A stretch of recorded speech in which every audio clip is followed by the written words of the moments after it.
स्मृति ईरानी के iconic show क्योंकि सास भी कभी बहू थी में 6 साल के लीप के बाद कहानी ने एक बार फिर नया मोड़ ले लिया है।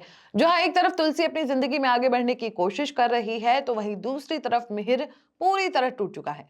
मिहिर को अब यह एहसास होने लगा है कि वो तुलसी के बिना अधूरा है और उसकी जिंदगी में कुछ भी बाकी नहीं बचा। अब तक आपने देखा कि तुलसी अचानक मुन्नी के ऑफिस पहुंच जाती है। तुलसी को सामने देखकर मुन्नी खुद को रोक नहीं पाती और भावुक होकर तुलसी के गले लगकर फूट फूट कर रो पड़ती है।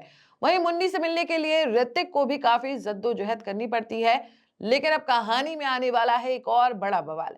आने वाले एपिसोड्स में आप देखेंगे कि जैसे ही तुलसी की वापसी की भनक नोएना को लगती है, वो एक बार फिर मिहिर पर अपना दबाव बनाना शुरू कर देगी।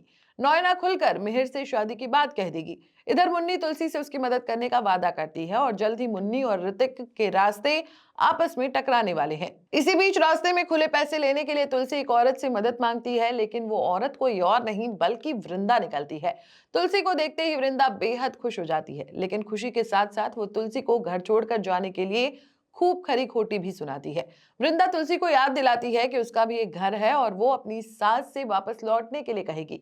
जैसे ही मिहिर की नजर तुलसी पर पड़ती है, उसके होश उड़ जाते हैं। 6 साल बाद तुलसी को सामने देखकर मिहिर के लिए यकीन करना मुश्किल हो जाता है। मिहिर तुलसी से उसका हालचाल पूछता है और उसे घर वापस चलने के लिए कहता है। लेकिन यहाँ तुलसी का दर्द एक बार फिर फूट पड़ता है। वो मिहिर को वो सारे पल याद दिला देती है जब उसने उसके भरोसे को तोड़ा था। तुलसी साफ शब्दों में मिहिर के साथ घर लौटने से इनकार कर देती है। वो मिहिर से कहती है कि उसे नोएना के साथ अपनी जिंदगी में आगे बढ़ जाना चाहिए। अब सवाल यही है कि क्या मिहिर अपने किए पर पछताएगा? क्या तुलसी कभी वापस उस घर में कदम रखेगी या 6 साल बाद भी दोनों की दूरियां खत्म नहीं होंगी? इन सवालों के जवाब मिलेंगे आने वाले एपिसोड्स में। हम आगे भी आपके लिए ऐसे अपडेट्स लाते रहेंगे। बने रहें बॉलीमिथ के साथ। For latest Bollywood news and updates, please subscribe to Bollymyth.